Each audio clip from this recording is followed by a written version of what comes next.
ተፈታኝ ሆኖ አልፈዋል። በመሆኑም በዛሬው መድረክ ወላጆች እና ጥሪ የተደረገላቸው እንግዶች ይህን ታሳቢ ባደረገ መልኩ የትምህርት ቤቱን ችግሮች በመፍታቱ ረገድ የመፍትሄ ሀሳቦችን በመስጠትና የበኩላቸውን ድጋፍ በማድረግ ድጋፍ እንድታደርጉልን እያልኩ የሽኛል እያለቀሽ ውሃ ታጥበሽ ውሃ ነው ትይኛለሽ፣ እንባሽን በውሃ ትደብቂያለሽ፣ እማ ዋሽተሽኛል የሚል ነበረ። ተማሪ በአምላክ እናመሰግናለን። ቀጣይ ምን ሄዳው ወደ ትምህርት ቤቱ ሪፖርት ነው የሚቀርበው። ያንን የሚያቀርቡልን የትምህርት ቤቱ ርዕሰ መምህር አቶ ሱነሞን ነው። ወደዛ እንሄዳለን። በጣም በከፍተኛ ደረጃ ማንበብ መጻፍ ማስላት የሚችሉ ተማሪዎችን ኤ፣ መካከለኛ ደረጃ ላይ ያሉትን ቢ፣ ዝቅተኛ ደረጃ ላይ ያሉትን ሲ፣ ጭራሽ ማንበብና መጻፍ ማስላት የማይችሉ ተማሪዎችን ደግሞ ዲ በሚል ደረጃ ተሰጥቷቸው በሚዘና እሺ፣ ለተማሪ አህላም ሚፍታ አንድ የሞራል ስጡልን። አሁንም ግጥም ነው የምናቀርበው በተማሪ በአምላክ አዲሱ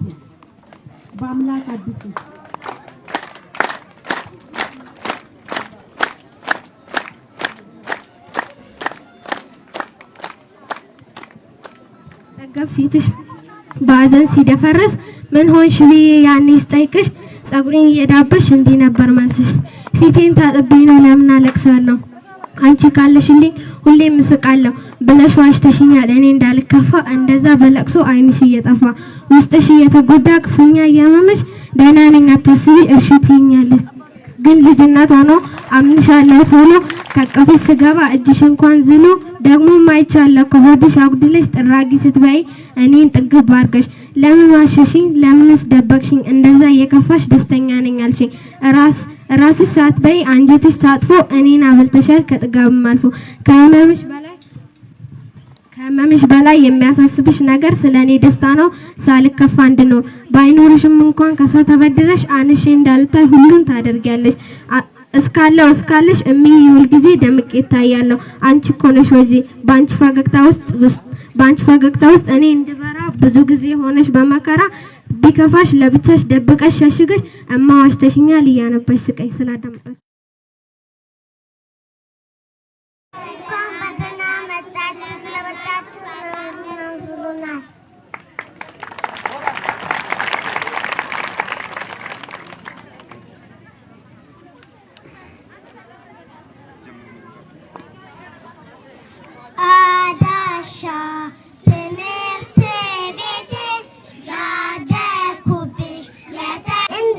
ኮራውብሽ ራም ደስ ይለኛል ስምሽን ስጠራ ያውን በከተማው ባለም አደባባይ አዳሻ ትምህርት ቤቴ ያደኩብሽ የተማርኩብሽ ኑሪ ለዘላለም እንደ ኮራውብሽ በጣም ደስ ይለኛል ስምሽን ስጠራ ያውን በከተማው ባለም አደባባይ ያውን በከተማው ባለም አደባባይ ተግባር ለማስገባት 03 ክፍሎችን የግድግዳ የውስጥ የጭቃ ልስን ስራ መስራት ተችሏል። ውስጡ የጭቃ ልስን ተሰርቶለታል። አሁን ምንድነው የሚቀረው? ውሃ ልክ ነው። በኋላ መጣበታለሁ። ስለዚህ በዛ ደረጃ ችግሩን ለመፍታት እየተካሄደ ያለበት ተግባብ አለ። ከዚህ ክፍል ደግሞ አንድ ክፍል የቅርንጫፍ ማዕከል አድርገን ማድረግ ይችላል። አፈር ያው ውሃ ልክ እስከምናስገባ ድረስ መጠበቅ የለብንም።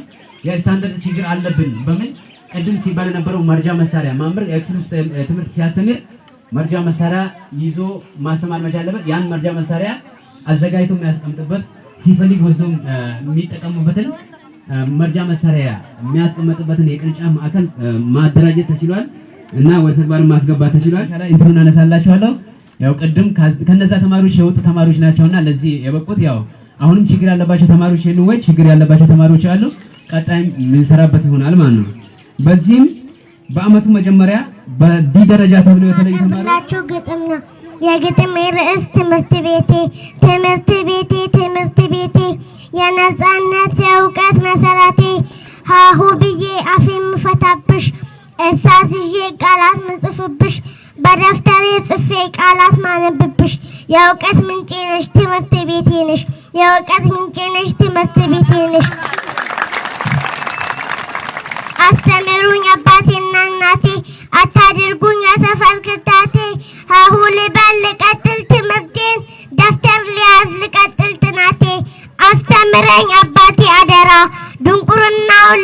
በእውቀት በፈጠራ ስላዳመጣችሁ አመሰግናለሁ።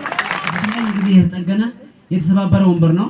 ስለዚህ እሱም ለማስተካከል ጥረት እየተደረገ ነው። አሁንም የጥገና ስራ ነው የተሰራው። 50 ዴስክ ለመጠገን ታቅዶ 54 ዴስክ ተጠግኖ አገልግሎት እንዲሰጥ ማድረግ ተችሏል።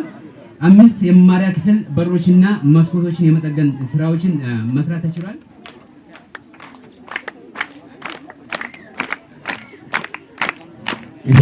አመሰግናለሁ። ሪፖርቱን ያው አጠር ባለ መልኩ ለማቅረብ ሞክራለሁ። የትምህርት ስራ በባህሪው በጣም ሰፊ ነው። ስለዚህ ያው ችግሮቹም የበዙ ናቸው። ያው ስለ ሁሉንም ችግር ማንሳት አይቻልም። ሁሉንም ጥንካሬ ማንሳት ስለማይቻል ለማሳጠር ሞክራለሁ። አጠቃላይ ያው በ2017 የተማሪ ምዝገባ አፈጻጸም በተመለከተ ቅድም መግቢያ ላይ ለማንሳት ተሞክረው አጠቃላይ ወንድ መደበኛ ተማሪ ወንድ 668 ሴት 644 ድምር 1611 ተማሪዎችን ለመመዝገብ ታቅዶ ወንድ 586 ሴት 580 ድምር 1166 ተማሪዎችን በመመዝገብ ወደ መማር ማስተማር ስራው ተገብቷል። በዚህም ያው እስከ አንደኛ ሴሚስተር መጨረሻ ድረስ ቆይተው ትምህርታቸውን መጨረሻ ላይ ወንድ 12 ሴት 22 ነው 26 ድምር 38 ተማሪዎች ብቻ ናቸው። ከ146 ተማሪ አሁን ያሉብን ዲ ደረጃ ላይ ናቸው። ጭራሽ ማንበብ መጻፍ ማስላት የማይችሉ ናቸው በሚል የለየናቸው 38 ተማሪዎች ናቸው ማለት ነው። የነዚህንም ተማሪዎች ችግራቸው ምንድነው የሚለው ነገር ያው በተደጋጋሚ እየፈተሽን ነው። ልዩ ፍላጎት ያላቸው ተማሪዎች አሉ። ከወላጅ ጋር ተገናኝተን ከስድስተኛ ኤ ክፍል ነው። አሁን ማቀርብላችሁ የሽሮ ህይወት ታሪክ ነው። ሽሮ ከአባቱ ከአቶ ባቄላ እና ከእናቱ ከወይዘሪት አተር እርሻ በተባለ መንደር ተወለደ። እድሜው ለትምህርት እንደደረሰ ማጭድ በተባለ አስተማሪ ተመርቆ ወፍጮ በተባለ መስሪያ ቤት ተቀጥሮ በመስራት ላይ ሆኖ ሳለ በድንገት በደረሰበት ህመም ብረት ድስት በተባለ ሆስፒታል ገብቶ መመሰ የተባለ ሐኪም የመረመረው እያለ በድንገት አሪፍ እንጀራ በተባለ አብጃዴ እጅ በተባለ መኪና ተጭኖ ጥርስ በተባለ 32 ዲያቆ ተቀድሶ